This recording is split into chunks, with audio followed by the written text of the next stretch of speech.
जी, ये जो बात अभी शिवम ने कही, मेरा सवाल सिर्फ ये है, बाधा डालिए या नहीं डालिए। अगर बाधा डालेंगे तो ED versus police, CBI versus police, ये क्या होगा फिर इस देश में? मुझे लगता है कि ममता बनर्जी जो किया था वो संवैधानिक संकट खड़ा कर दिया। और आज अगर सुप्रीम कोर्ट का जो ऑब्जर्वेशन है, सुप्रीम कोर्ट की जो टिप्पणी है, अगर एक संवेदनशील मुख्यमंत्री होती, कानून को मानने वाली मुख्यमंत्री होती, संवैधानिक संस्थाओं का सम्मान करने वाली मुख्यमंत्री होती, सुप्रीम कोर्ट की भावनाओं का सम्मान करने वाली मुख्यमंत्री होती, तो आज ममता बनर्जी को इस्तीफा दे देना चाहिए था। कि मुझसे बहुत बड़ी ऐतिहासिक बोली हुई थी कि एक मुख्यमंत्री के रूप में मैंने केंद्रीय जांच एजेंसी के काम में दखल दी, अधिकारी को डराया धमकाया, जो सबूत थे कोयला घोटाले के वो मैं सारे लेकर चली गई, और इस आधार पर मुझे नैतिक रूप से इस्तीफा देना चाहिए। मुझे लग रहा है कि ममता बनर्जी को इस्तीफा दे देना चाहिए था, लेकिन ममता बनर्जी इस्तीफा देगी नहीं। लेकिन ममता बनर्जी जो किया है, सुप्रीम कोर्ट को भी देखना चाहिए कि इतना लंबा समय ममता बनर्जी को स्पेस देना नहीं था। आज ही एफआईआर दर्ज होना चाहिए थी ममता बनर्जी के खिलाफ। ममता बनर्जी के खिलाफ एफआईआर दर्ज होनी चाहिए थी। बिल्कुल, आज ही एफआईआर दर्ज होनी चाहिए थी। आज ही बंगाल के जो पुलिस कमिश्नर और जो डीजीपी है उसको केंद्रीय गृह मंत्रालय को दिल्ली तलब करना चाहिए था तत्काल। के खिलाफ एफआईआर हो अगर बाधा डालेंगी तो। और ये ममता बनर्जी के खिलाफ नहीं है सिर्फ, ये शायद मुझे ऐसा लग रहा है समीर जी जो आप कह रहे हैं, इसका मतलब है कहीं भी बाधा हो तो एफआईआर हो। बिल्कुल होना ही चाहिए। मुख्यमंत्री अगर जाके करेगी संजय जी आ रही तो प्रदेश को क्या संदेश देना चाहती है? देखिए, दो बातें हैं। पहली तो यह है कि सुप्रीम कोर्ट ने ईडी के अफसरों के खिलाफ पश्चिम बंगाल की पुलिस की जो एफआईआर है उसको स्थगित किया है, रद्द नहीं किया है। इसलिए ममता बनर्जी से इस्तीफा मांगने की बात बिल्कुल व्यक्त की है। दूसरा मुद्दा यह है कि क्या ईडी को यह अधिकार है कि वो सुप्रीम कोर्ट में ये याचिका दायर करे कि पश्चिम बंगाल के डीजीपी और कोलकाता के पुलिस कमिश्नर को निलंबित किया जाए। ईडी मांग कर रहा है कि सीबीआई जांच की जाए सुप्रीम कोर्ट में। तो सवाल ये उठता है कि क्या सुप्रीम कोर्ट को इस मसले पर केंद्रीय मंत्रालय से, कार्मिक मंत्रालय से और पश्चिम बंगाल की सरकार से जवाब दाखिल करने को कहना चाहिए था। ये जांच एजेंसी और किसी प्रदेश की पुलिस के बीच इस तरह की खींचतान बहुत दुर्भाग्यपूर्ण है। इस पूरे प्रसंग ने कई बुनियादी सवाल खड़े किए हैं। सुप्रीम कोर्ट को लग रहा है कि पश्चिम बंगाल की पुलिस ने ईडी की जांच में शायद रुकावट डालने का काम किया है, और अगर इस तरह की घटनाओं को नहीं रोका गया तो बड़ी अव्यवस्था फैल जाएगी। सुप्रीम कोर्ट की ये चिंता एकदम जायज है। अगर उसको ये चिंता भी तो करनी चाहिए कि पिछले 11 साल से ये क्यों हो रहा है।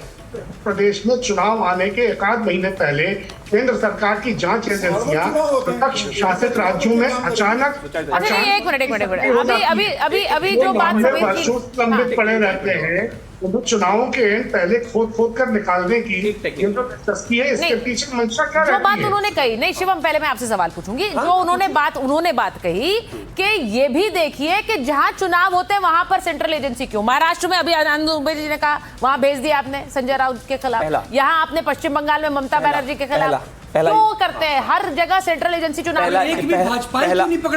इस देश में पहला सबसे पहले यह है कि इस देश में लगातार चुनाव चलते ही रहते हैं। इन्वेस्टिगेशन सिर्फ इसलिए ना हो क्योंकि चुनाव है, नहीं हो सकता।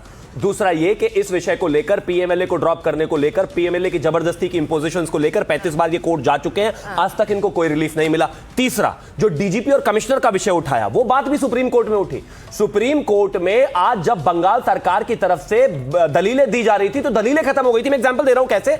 उन्होंने कहा जब सुप्रीम कोर्ट में यह बात हुई कि वहां पर डीजीपी क्यों थे, तो यहां पर बंगाल सरकार ने कहा कि वहां पर डीजीपी इसलिए थे क्योंकि Mamata Banerjee Z security holder हैं और पार्टी अध्यक्ष होने के नाते वो जेड सिक्योरिटी होल्डर होने के नाते वो जहां भी मूव करती हैं डीजीपी हर जगह साथ होते हैं। उसके बाद 15 जगह और जो है ममता बनर्जी गई, तो क्या डीजीपी वहां जाते हैं? उत्तर प्रदेश में 12 लोगों को जेड प्लस सिक्योरिटी है, तो आपको क्या लगता है 12 जगह हर जगह डीजीपी साथ जाते हैं? किसको बेवकूफ बना रहे भाई? वहां डीजीपी क्या कर रहे थे उस समय? फिर अब्बास जी के बाद डीजीपी सिर्फ धमकाने गए थे वहां पर ईडी को, और किस लिए नहीं गए थे? कोई आधार ही नहीं है इस बात का। आज जो रांची में हुआ, आनंद जी मैं एक बार कॉन्टेक्स्ट दे रही हूँ। आज रांची में क्या हुआ? रांची में भी पुलिस ईडी पर एफआईआर कर दी। अब वहां पुलिस पहुंच गई तो वहां ईडी को बोलना पड़ा कि भाई सेंट्रल एजेंसी फोर्स बुला। एक बार सारी बात आप लोगों की मान ली जाती है। समझ लीजिए ईडी सीबीआई निष्पक्ष है, वो किसी को अलग अलग चेहरे से नहीं देखते, अलग अलग चश्मे से भी नहीं देखते। लेकिन जिस पर भी आरोप लगते हैं और अगर भाजपा से दूर है और जैसे वो भाजपा के नजदीक आता है, न जेल जाता है, न सजा काटता, जैसे 70,000 जैसे आपके महाराष्ट्र के 70,000 महाराष्ट्र करोड़ में। के घोटालेबाज आज एकदम बगल में उनके छोटे भैया बन के बैठे। तो ये जो दोहरा चरित्र है कि मेरे साथ आओ तो अच्छे बनो और बाहर जाओ तो, ये कौन सा ऐसा वॉशिंग पाउडर पर है ये कि तो दूध सी सफेदी जिनके बारे में लाता आप बोल रहे हैं उनका तो कुछ पता ही नहीं चल रहा, वो कब कौन से पाले में जा रहे हैं महाराष्ट्र में। आप जिसके बारे में बोल रहे हैं समझ गया, बट इनके पास अगर रहोगे, शिवम जी के पास जाओगे, वो परिवार के पास वॉशिंग वापस पाउडर चले से गए, में वो परिवार के पास आओगे वापस तो चले गए, जेल। इनके बारे में आप बात कर रहे क्या हैं। है, अब वो कैसा कभी है परिवार खेल? से दूर हो गए, आपके हैं, इनके हैं, किसके हैं, पता ही नहीं चलता। मैं एक चीज कहना चाहता हूं कि इस देश में आप सेलेक्टिवली कोर्ट पर विश्वास नहीं कर सकते। हाँ। एक ही सेंटेंस में दो बातें एक साथ नहीं हो सकती। मैं न्याय के मंदिर पर बहुत विश्वास करता हूं, मुझे पूरा भरोसा है सुप्रीम कोर्ट ने जो कहा बिल्कुल ठीक कहा, and at the same time नहीं ये तो उस पर कार्रवाई हो रही है, इस पर नहीं हो रही। मैं फिर से कह रहा हूं, भारतीय जनता पार्टी ने यूपीए 1 और यूपीए 2 की सरकार में 42 पीआईएल करे थे, जिसमें से 35 एफआईआर हुई थी। ठीक है। और 2G से लेकर और इसके अलावा गांधी खानदान पर भी उन्हीं के समय में एफआईआर हुई है। तो अगर आपको लगता है कि शिवम त्यागी भ्रष्टाचारी है, गलत है, सरकार उस पर कार्रवाई नहीं करती, तो करिए ना पीआईएल भाई, कौन रोक रहा है आपको? ठीक है, PIL अब्बास कुछ तो है ही नहीं जबरदस्ती, मतलब समीर पर एफआईआर हुई तो शिवम पर भी होगी, उसको भी जेल डालो क्योंकि वो पार्टी का है। गजब, ऐसे थोड़ी होगा। अब्बास साहब, क्या ये अराजकता है? ये संदेश किसको है जब कोर्ट कहता है कि आप सेंट्रल एजेंसियों के काम में दखल इस तरह से नहीं डाल सकते वरना अराजकता फैलेगी? सुचारिता जी, देखिए, एक बात तो इन्होंने स्वीकार ली कि पहले की सरकारों में उनके ही खिलाफ एफआईआर होती थी, लेकिन अब क्या होता है, अब ईडी जो है, जो लोग भारतीय जनता पार्टी ज्वाइन करते हैं उनके खिलाफ, जो उनके जो भाजपा में आ जाते हैं, या तो उनके लिए क्लोजर रिपोर्ट लग जाती है, या किसी का केस रोक दिया जाता है, या कहीं क्लीन चिट दे दी जाती है। इस प्रकार की कार्रवाई अब होती है। दूसरी बात इन्होंने कही अभी शिवम त्यागी जी ने कि हाईकोर्ट ने कहा कि कोई भी डॉक्यूमेंट नहीं लिया। नहीं, ये ईडी ने बताया कि हमने कोई भी सर, एक क्लोजर नाम तो बता दीजिए, किससे क्लोजर रिपोर्ट लग गई है? क्योंकि ईडी तो वही ममता तृणमूल कांग्रेस के, देखिए आपके बीच में मैं नहीं बोला, किसी के बीच में मैं नहीं बोला, मुझे नहीं, आपने कहा क्लोजर रिपोर्ट लग जाती है, इसलिए मैंने कहा मैं आपसे नॉलेज ले लूं कि एक नाम बता दीजिए जिसके खिलाफ क्लोजर रिपोर्ट लग गई हो, आप बता दीजिए। अच्छा, तो आप बताइए प्रफुल्ल पटेल के केस में क्या हुआ? कहाँ क्लोजर रिपोर्ट है? कहाँ क्लोजर रिपोर्ट है? पवार जी के केस में क्या हुआ? सारी जांच चल रही है। शर्मा का तो आपने केस सॉल्व करवा मामले दिया, में क्लोजर रिपोर्ट नहीं है। शुभेंदु अधिकारी को आपने रिलीफ दिला दिया। अरे ये भारतीय जनता पार्टी का चाल चरित्र। देखिए हमारा कहना है कि जो केंद्रीय एजेंसियां हैं, केंद्रीय एजेंसियां स्वतंत्र होनी चाहिए। अगर केंद्रीय एजेंसियां निष्पक्षता से कार्रवाई नहीं करेंगी तो लोकतंत्र को सबसे बड़ा खतरा है। दूसरी बात, अगर आप ईडी का ट्रैक रिकॉर्ड देखें तो जब से पीएमएलए आया है, अखिलेश यादव जी पर कोई केस नहीं हुआ, बीच में बोल रहे हैं। स्वतंत्र ना होती तो वो भी नहीं, वो स्वतंत्र है। कहां की बात कर रहे हैं आप? अभी उत्तर प्रदेश का चुनाव आ रहा है ना, अब नहीं, वो सुनिए वो क्या कह रहे हैं? तो सुचारिता जी, डिबेट नहीं होगी ना, ऐसे डिबेट नहीं होगी। सुनिए ऐसे डिबेट नहीं होगी। अरे भाई सुनिए ना, एक मिनट। शिवम त्यागी ने आप बोला कि अखिलेश यादव पर तो कोई केस नहीं है, उस पर आपने क्या बोला? 27 में चुनाव आना है, तो क्या आप ये कह रहे हैं चुनाव से पहले उन पर भी कोई केस ठोक देंगे? तो आया था चुनाव, बताइए भाई। कोई बड़ी बात नहीं। हाँ। मैं बता रहा हूं, 2022 में उत्तर प्रदेश के चुनाव थे, लगातार इनकम टैक्स के छापे पड़ रहे थे समाजवादी पार्टी के लोगों के ऊपर। समाजवादी पार्टी के जो लोग जुड़े हैं समाजवादी में, लगातार छापे पड़ रहे थे। तो क्या हो रहा था बताइए आप? ये कौन दुरुपयोग कर रहा था? अभी बंगाल चुनाव 26 में तो यहाँ हो रहा है। अभी बंगाल से जब जो इलेक्शन डायरेक्टरेट है, जब इलेक्शन डायरेक्टरेट खाली होगा बंगाल से, तो वो उत्तर प्रदेश आएगा। अच्छा, एक सेकंड, आसाम जाएगा। अच्छा, एक मिनट अब्बास साहब, एक सेकंड रुकिए। मैं समीर चौगांवकर जी कह रहे हैं, बिहार में भी एक चुनाव था थोड़े दिन पहले, लेकिन वहां पर कोर्ट ने कहा कि इस पर केस चलाइए। अब सीधी बात यह है कि क्योंकि ये एजेंसियां काम कर रही हैं और करप्शन और भ्रष्टाचार का ही काम देख रही हैं, तो जहां जहां वो जाएंगी, ये क्या स्वाभाविक है? मुझे सिर्फ ये पूछना है, वो काम करें कि ना करें। नहीं, आपने बहुत अच्छा सवाल पूछा। सेंट्रल एजेंसियां हो, चाहे चुनाव आयोग हो, चाहे कोई भी हो, ये काम करें, लेकिन ये दोनों तरफ के लिए काम करें। हमें भी पकड़ लें अगर हम गलत हैं, सामने वाले गलत है उन्हें भी पकड़ लें। कभी आपने ऐसा सुना है कि इस देश में जितने भी राज्य हैं, क्या गैर भाजपाई जो है वो तो ठीक है, जो भाजपा के राज्य हैं, क्या वहाँ ईडी सीबीआई कभी कोई पकड़ ही नहीं पाती? इसका जवाब तो दे दीजिए। अभी आपके राज्य के डीजीपी रिटायर हुई, क्या कहा उन्होंने रश्मि शुक्ला जी ने? और जिसके क्या लिए दबाव कहा डाला गया था? है, जिसके लिए कहा है संजय पांडे जी ने, दबाव उन्होंने डाला क्या था? कहा? संजय देवेंद्र पांडे फडणवीस जी को ने घुसाना कहा, है मामले में, झूठे मामले संजय में। पांडे जी अभी किसकी विदित सरकार है। थी? कौन उन्होंने कहा कि मुख्यमंत्री मेरा था? कोई रोल ही कौन नहीं गृह मंत्री था? 1986 किसकी सरकार में गृह मंत्री जेल गया था? महाराष्ट्र की सेवा देशमुख कर रहा साहब है, एक गृह मंत्री आईपीएस थे, अधिकारी किस गृह मंत्री जो थे? रिटायर हो गया, किस मामले उसको में क्यों गृह बदनाम मंत्री कर जेल रहे हैं गए थे? भाई ये तो साहब? बता दीजिए। क्यों कठपुतली बना रखा है आपने? जी ये तो बता दीजिए, देशमुख साहब गृह मंत्री जेल अच्छा क्यों मैं गए एक बार थे? सुनिए देशमुख जी मेरी बात जेल गए, जेल से आ गए। किस आरोप में गए वही थे? कह रहा हूँ, जेल गए, जेल से आ गए। किस वसूली अब वो के आरोप पूरी में गए जिंदगी थे? इसमें लगे रहेंगे कि मैं निर्दोष था, और जब पता चलेगा निर्दोष थे, आप अच्छा जेल हो गया मैं रहेंगे। ईडी आप ने जेल जो ईडी ने करते कोर्ट हैं। में क्या बोला है, मैं एक बार उस पर जाना चाहती हूँ। संजय जी यहाँ बैठे हुए हैं। संजय जी, कोर्ट में ईडी ने कहा है राज्य सरकारों को लगेगा कि वो कहीं भी घुस सकते हैं, चोरी कर सकते हैं, फिर धरने पर बैठ सकते हैं, एक्शन लेकर एक मिसाल कायम की जानी चाहिए, वरना यही होगा। हम जहां भ्रष्टाचार की जांच के लिए जाएंगे, कोई धरने पर बैठ जाएगा, कोई कहेगा कि हम काम नहीं करने देंगे, सेंट्रल एजेंसीज पर एफआईआर दर्ज कर देंगे, तो हम कैसे काम करेंगे?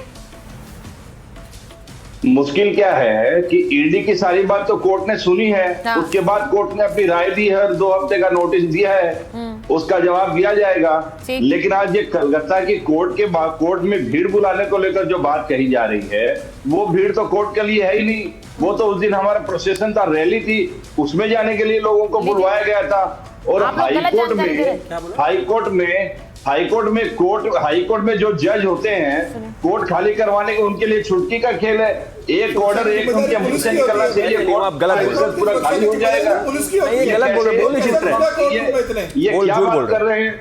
अच्छा सुनिए ये क्या संजय बातें कर रहे जी हैं? मेरा आपसे एक सवाल है। वहां पश्चिम बंगाल में अगर कोई भी मामला होता है, अपने पुलिस अफसर के लिए धरने पर बैठ जाती है ममता बनर्जी। यहाँ पर ईडी के अगर कोई जांच के लिए आती तो वो जाकर फाइल लेकर चली जाती हैं। मेरा सवाल ये, मैं अगर ये मान लूं कि ममता बनर्जी बिल्कुल सही है, वो सही है अपने स्टैंड में, लेकिन क्या ये जो उनका रवैया है ये सही है?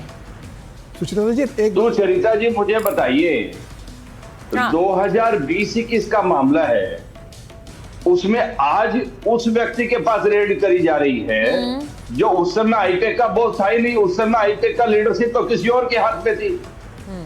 नहीं तो क्यों की जा रही है? जानने का ठीक है। वहाँ उस सुचरिता मामले जी के एक लिए लाइन जाना जोड़ नहीं देता था। हूँ, ये वही वहाँ पार्टी का जाना काम था करने का तरीका देखो। टीएमसी को हैकल एक साल करने, एक तृणमूल कांग्रेस को हैकल करने, हाँ। तृणमूल कांग्रेस को कटघरे में खड़ा करने, हमारे डॉक्यूमेंट, हमारी चीजें, हमारी फाइल्स लेने के लिए जाना था, ठीक जो है। संभव नहीं हुआ।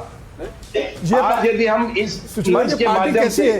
इन अच्छा एक बात उदाहरण दे देता हूँ बताइए, एक बात सुचरिता जी, बताइए। बहुत इंपॉर्टेंट उदाहरण दे देता हूँ, ये कैसी अच्छा पार्टी एक सेकंड मैं जरा संजय जी आपसे एक जल्दी से एक सवाल पूछूंगी।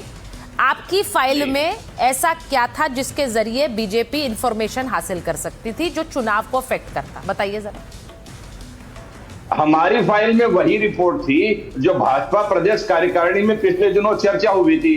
उसमें भाजपा के नेताओं ने यह माना था कि आज की हालत में यदि चुनाव हो जाते हैं तो बंगाल में नहीं तो फिर उसे चुराने वो क्यों जाएंगे? उसे लेने क्यों जाएंगे? नहीं फिर वो उसे लेने क्यों जाएंगे? उन्हें तो पहले ही जानकारी थी। सुचरिता जी जिस बात पर डिबेट होनी चाहिए, हाँ बोलिए। अरे समीर जी बोल रहे हैं। मुख्यमंत्री को इतनी चिंता है कि उसका लॉगिन पासवर्ड लैपटॉप के अंदर एक करके बोलिए ना, एक सालिकता के साथ सुना है। सुचरिता जी मेरी बात सुनिए। बोलिए। आज ये बहस होनी चाहिए देश में कि केंद्रीय एजेंसियां कब तक विपक्षी राज्यों के मुख्यमंत्रियों की बलि चढ़ाती रहेंगी और कब तक विपक्षी पार्टियों के संजय शर्मा जी इस बात का जवाब दे दीजिए। कटघरे में खड़ा करते रहेंगी।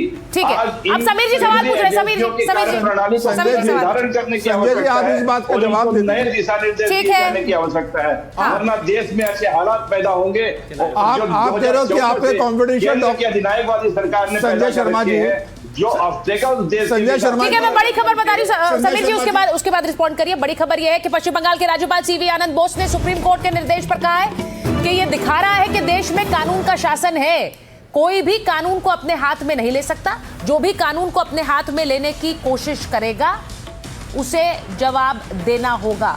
तो ये उन्होंने क्लियरली कहा है कानून का। अब समीर जी बात मैं कह रहा हूं संजय शर्मा जी से, संजय शर्मा जी को इतनी चिंता है कि उनका कॉन्फिडेंशियल डॉक्यूमेंट्स लैपटॉप से ले जाएगा। ये तो वही पार्टी ना जिसके सांसद अपना लॉगिन पासवर्ड दुबई में दे देती है।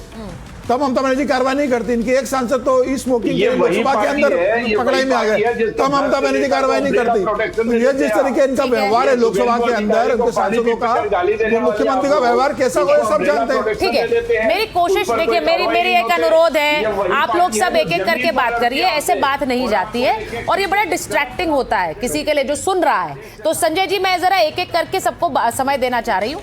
एक बार मैं अब्बास जी के पास जाऊंगी। अब्बास जी बोलना चाह रहे हैं। शिवम, आप बोलिए पहले, आप बोलना चाह रहे हैं, काउंटर करिए। हाँ। टीएमसी के प्रवक्ता ने कहा कि इस बात पर बहस होनी चाहिए, इस बात का डिस्कोर्स होना चाहिए कि इस देश में जो केंद्रीय एजेंसियां हैं उनका इस्तेमाल कैसे हो। बहस इस बात पर नहीं होनी चाहिए। बहस इस बात पर होनी चाहिए कि बंगाल में एक विधायक के घर से 55 करोड़ कैश और कुत्तों के लिए फ्लैट निकला था। अगर ममता बनर्जी आज एक चोरी के आरोप में व्यक्ति के घर चलती हुई रेड के बीच से फाइल और फोन उठाकर ले आई, तो क्या उस फाइल में लाख करोड़ रुपए के घोटाला था? क्या उस फाइल में करोड़ों हजारों करोड़ रुपए जनता के लूटे हुए थे? प्लीज, अभी आप बोल रहे थे कि वो मैं उनके बीच में